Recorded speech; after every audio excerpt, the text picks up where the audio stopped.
Hello दोस्तों, ये दुनिया है और दुनिया में अच्छी बुरी चीज़ें भी होती हैं। जिंदगी है तो घटनाएं हैं, घटनाएं हैं तो फिर कहानियां हैं।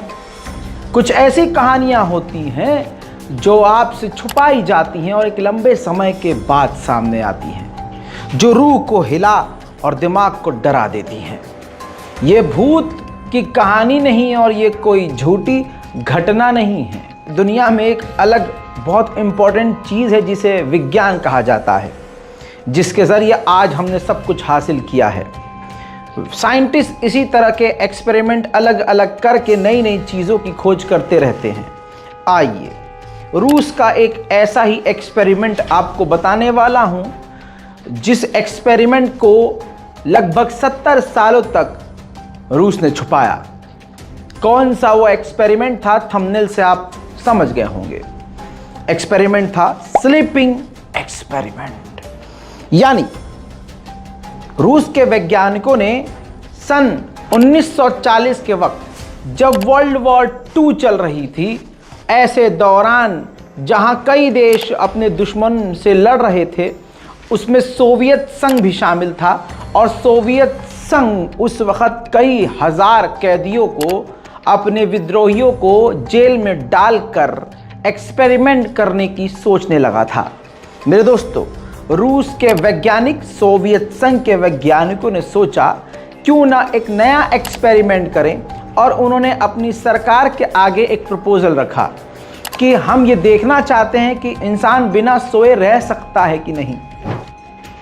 और कन्वेंस इस तरह से किया, और सरकार इसलिए सोवियत संघ की कन्वेंस हो गई, मान गई, क्योंकि बात उनके फायदे की कर दी थी, क्योंकि जंग चल रही थी और ऐसे सैनिक हमें चाहिए थे जो लंबे समय तक लड़ सकें। तो वैज्ञानिकों ने कहा कि हमें ऐसे सैनिकों की ज़रूरत है जो लगातार कम से कम 1 महीने तक बिना सोए लड़ सकें और मैदान जंग में दुश्मन को धूल चटा सकें। ये प्रपोजल सोवियत संघ की सरकार को बड़ा पसंद आया, अप्रूवल मिला। 5 कैदियों को, जो कि राजनीतिक अपराधी थे और सोवियत संघ के विरोधी थे, कैद में थे सोवियत संघ के। वैज्ञानिकों ने उनके सामने प्रपोजल रखा कि आपको कुछ भी नहीं करना है, सिर्फ आपको बिना सोए 30 दिन तक रहना है। अगर आप 30 दिन तक बिना सोए रह लेते हैं तो आपके सारे पाप गुनाह माफ कर दिए जाएंगे और आपको आज़ाद कर दिया जाएगा। आज़ादी सबको अच्छी लगती है। 5 कैदी मान गए, पूरी तैयारी की गई। मेरे दोस्तों, एक शीशे का चैम्बर तैयार किया गया। उस चैम्बर के अंदर उन लोगों को रखा गया। 30 दिन का खाना उनको वहीं स्टोर करके दिया गया। इस चैम्बर में हाई क्वालिटी के सीसीटीवी कैमरा लगाए गए और एक मोटे से ट्रांसपेरेंट शीशे के पीछे से वैज्ञानिक लाइव देखते थे, साथ ही सीसीटीवी से भी उन पर नज़र रखते थे। उस चैम्बर में उनसे बातचीत करने के लिए माइक्रोफोन भी लगाया गया था, जिसके ज़रिए वैज्ञानिक उनसे बातचीत करते थे। शुरुआत के 5 दिन सब कुछ नॉर्मल था, सब बेहतर चल रहा था। शुरुआत में 5 लोग एक दूसरे से हंसी मजाक भी कर रहे थे, बस उनके दिमाग में यह था कि हमें सोना नहीं है। चैम्बर के अंदर ऑक्सीजन लिमिटेड डाली जा रही थी, लेकिन उस ऑक्सीजन के साथ साथ एक ऐसी गैस भी डाली जा रही थी जो उनको सोने न दे। रूसी वैज्ञानिक लगातार इस गैस को छोड़ रहे थे, जिसकी वजह से उन्हें नींद तक नहीं आ रही थी। 5 दिन तक, जैसा मैंने कहा, कि बिल्कुल सही चलता रहा, लेकिन अचानक 6ठे दिन से उन्होंने एक दूसरे से बातचीत करना बंद कर दिया। बातचीत बंद करने से पहले कुछ तब्दीली ऐसी आई कि उनकी बातचीत में नेगेटिव थॉट आने लगे। वो अपनी ज़िंदगी के मुसीबतों और अपने बुरे वक्त को एक दूसरे से शेयर करने लगे। 6ठे दिन से बातचीत भी बंद हो गई। फिर नज़र आया वैज्ञानिकों को कि वो एक दूसरे से बात नहीं कर रहे हैं, अलग अलग बैठे हुए हैं। दोस्तों, अब यहाँ से चीज़ें बदलने लगी थी, धीरे धीरे चीज़ें बिगड़ने लगी। माइक्रोफोन में आकर वो बड़बड़ाने लगे लेकिन वो क्या बड़बड़ा रहे थे, क्या फुसफुसा रहे थे, वैज्ञानिकों को समझ नहीं आ रहा था। धीरे धीरे चीज़ें और बिगड़ने लगी। अब आ गया था 9वां दिन। 9 दिन बिना सोए उनको हो चुके थे। अब जिस कैमरे के ज़रिए और जिस शीशे के ज़रिए वैज्ञानिक उन पर नज़र रख रहे थे, उन 5 कैदियों ने कागज़ फाड़े। कागज़ के ऊपर अपना मल मूत्र यानी पॉटी करके शीशे पर पूरा चिपका दिया, जिससे वैज्ञानिक अब देख नहीं पा रहे थे। हालांकि सीसीटीवी कैमरा भी था, लेकिन सीसीटीवी कैमरे के ऊपर भी उन्होंने इसी तरह से कागज़ को अपने मल से चिपका दिया था, अपने वेस्ट मटेरियल यानी पैखाने से, टट्टी से चिपका दिया था। हालात अंदर के बद से बदतर हो चुके थे। मेरे दोस्तों, अब ये 9वां और 10वां दिन जो था बड़ा ख़तरनाक था। ये वो वक्त था कि अब उनकी चीख और पुकार की आवाज़ भी, बातचीत करने की आवाज़ भी बंद हो गई थी। 9वें दिन एक और घटना ये हुई थी उनकी बोली बंद होने से पहले कि एक व्यक्ति जो देखा गया, जो वैज्ञानिकों ने बताया कि हमने देखा कि एक उनमें से जो कैदी है इतना ज़्यादा चीख रहा था, इतना चीख रहा था कि उसकी आवाज़ गायब हो गई, उसकी गले की नसें बेकार हो गईं और उसकी आवाज़ चली गई। और इतना ज़ोर से चीख रहा था कि किसी के भी कान का पर्दा फट सकता है। लेकिन अजीब ये था कि जो दूसरे 4 कैदी थे, उसकी इस खतरनाक चीख से उन चारों पर कोई फ़र्क नहीं पड़ रहा था। 9वें दिन तक ये सब चीज़ें हो गईं। उसके बाद दोस्तों, जैसा मैंने बताया, अब वैज्ञानिक देख नहीं पा रहे थे, कैमरे से कुछ नज़र नहीं आ रहा था और आवाज़ पूरी तरह से बंद हो गई। अब 14वें दिन प्लान ये किया गया कि उस चैम्बर को खोला जाए और उसके अंदर जाकर चेक किया जाए कि 5 का हाल क्या है। ऐलान किया गया। चैम्बर के अंदर माइक्रोफोन से वैज्ञानिकों ने बोला कि अगर कोई भी चैम्बर के दरवाजे की तरफ आया तो गोली मार दी जाएगी, हम अंदर आ रहे हैं। अचानक से जो कई दिन से चुप थे वो कैदी बोलने लगे, चीखने लगे कि कोई अंदर ना आए, गैस बंद ना करे, कोई भी चैम्बर का गेट ना खोले। लेकिन इसके बावजूद वैज्ञानिकों ने अपने सैनिकों के साथ चैम्बर के अंदर जाने की हिम्मत करी। चैम्बर का गेट खुलता है, ऑक्सीजन जैसे ही अंदर बाहर से पहुंचती है, एक कैदी की ऑक्सीजन से ही मौत हो जाती है। खैर दोस्तों, अब जब उसकी लाश को देखा तो हैरान रह गए वैज्ञानिक, उनकी आत्मा तड़प गई, डर कर सहम गए।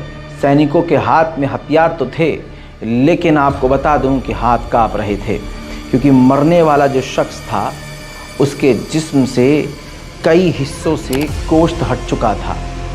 उंगलियों से गोश्त हटकर हड्डी बाहर आ गई थी, मुंह से भी गोश्त हट चुका था। इतनी हालत ख़राब थी कि कहा जा रहा है, रिपोर्ट में मौजूद है कि गोश्त हट गया था और हड्डियां हाथ के अंदर की, फेफड़े बाहर तक नज़र आ रहे थे और खून ज़मीन पर बिखरा हुआ था। जो उस कमरे की नाली थी वो ब्लॉक हो गई थी और 4-5 इंच पूरे कमरे में खून भरा हुआ था। जो दूसरे कैदी थे उनके भी हाथ, कोहनी और पेट और जांघों को देखा गया तो लग रहा था कि उन्होंने अपने हाथों से अपने जिस्म के गोश्त को नोच कर खाया है। उनके दांतों में खून और गोश्त फंसा हुआ नज़र आ रहा था। आंखें अंदर धंस चुकी थी, चेहरे बिगड़ चुके थे, एक जिंदा भूत की तरह उनका हुलिया हो गया था। साथ ही अजीब बात यह थी कि राशन 30 दिन का था, लेकिन उन्होंने सिर्फ 5 दिन खाना खाया। उसके बाद से ऐसा लग रहा था कि वो जो उनके साथी हैं या खुद के जिस्म पर लगा हुआ जो मांस है वो उन्हीं को नोच नोच कर खा रहे थे। मेरे दोस्तों, हालत इतनी ख़राब थी कि कई जो कैदी थे, 3-4 कैदी, उनके कुछ के तो जो बॉडी के ऑर्गन्स थे वो बाहर पड़े हुए थे, नसें जुड़ी हुई थीं, चर्बी जुड़ी हुई थी, गोश्त जुड़ा हुआ था, लेकिन जिस्म के कई ऑर्गन बाहर थे। हालात इतने ख़राब थे। अब वैज्ञानिकों ने सोचा इन चारों को निकाल कर इनका इलाज किया जाए। वो ज़िंदा थे लेकिन बाहर आने से इनकार कर रहे थे। उनको जैसे तैसे बाहर लाया गया और उनका इलाज करने की कोशिश की गई। अब पहला जो व्यक्ति था, जो पहला ऑब्जेक्ट था, उसको बेड पर, ऑपरेशन बेड पर लिटाया गया और उसको एनेस्थीसिया देने की कोशिश की, लेकिन उसने एनेस्थीसिया लेने से इनकार कर दिया। तो आपको बता दूं, बिना बेहोश किए उसके ऑपरेशन को शुरू किया गया। पहले तो आपको बता दूं कि बिना एनेस्थीसिया दिए 6 घंटे तक ऑपरेशन जब हुआ, तो आपको बता दूं कि इस चीर फाड़ वाले, दर्द वाले ऑपरेशन में वो बिल्कुल शांत था, हंस रहा था, मुस्कुरा रहा था। और जब ऑपरेशन हो गया तो उसने इशारे से, क्योंकि गला फट चुका था, कॉर्ड्स फट चुकी थी, बोल नहीं पाया, वैज्ञानिकों ने उसे पेन और पेपर दिया। उसने लिखा कि मेरे जिस्म के साथ चीरा फाड़ी, काट पीट करते रहो। मानो उसको उसी में मज़ा आ रहा था। बिना एनेस्थीसिया दिए सर्जन बार बार कह रहे थे कि ये इतना बड़ा ऑपरेशन बिना बेहोश किए, बिना इसको एनेस्थीसिया दिए अगर ऑपरेशन किया तो नामुमकिन है कि ये ज़िंदा रहे, लेकिन उसके बावजूद वो सब के सब ज़िंदा रहे। बड़ी बात यह है कि बाकियों की भी जब सर्जरी बिना एनेस्थीसिया दिए की गई तो वो हंस रहे थे, खुश हो रहे थे। ऑपरेशन इतना मुश्किल हो गया था क्योंकि उनकी हंसी नहीं रुक रही थी। ऑपरेशन कंप्लीट होने के बाद उन चारों कैदियों ने मांग करी कि हमें किसी भी हाल में उसी चैम्बर में दोबारा डाल दिया जाए। बड़ी मुश्किल से जब कोई रास्ता नहीं बचा तो उनको वापस उसी चैम्बर में डाला गया और फिर गैस दोबारा से ऑन कर दी गई। अब उसके अंदर कैदियों के दिमाग की वेव पर नज़र रखी गई, तो जो ब्रेन की जो वेव थी वो बिल्कुल डेड हो जाती थी, बिल्कुल सीधी लाइन, और फिर अचानक से वेव बनने लगती थी, यानी दिमाग मरता था फिर ज़िंदा होता था, फिर काम करना पूरा बंद कर देता था, फिर काम करना शुरू कर देता था। ये देखने के बाद खुद वैज्ञानिक अब पूरी तरह से डर और सहम गए थे। मेरे दोस्तों, वैज्ञानिकों ने अपने कमांडर से कहा कि ऑपरेशन बंद कर देना चाहिए, लेकिन कमांडर ने धमकी दे दी कि यह ऑपरेशन नहीं रुकेगा वरना तुम्हें भी अंदर डाल दिया जाएगा। इसी तरह से धीरे धीरे अपने ही गोश्त को चबा चबा कर सारे के सारे मारे गए। अब आखिर में सिर्फ एक बचा जिस पर नज़र रखी गई थी। रूस की KGB खुफिया एजेंसी का हेड इसको लीड कर रहा था। उसने हालात बिगड़ते हुए देखकर कहा कि इस पूरे चैम्बर को इसी तरह से सील कर दो, यानी इस बात को यहीं दबा दो और अंदर जो है उनको ऐसा ही मरने दो और वैज्ञानिकों समेत सबको दफना दो। ये बात सुनने के बाद अपने कमांडर के मुंह से एक वैज्ञानिक ने तुरंत उठाकर अपने कमांडर को गोली मार दी।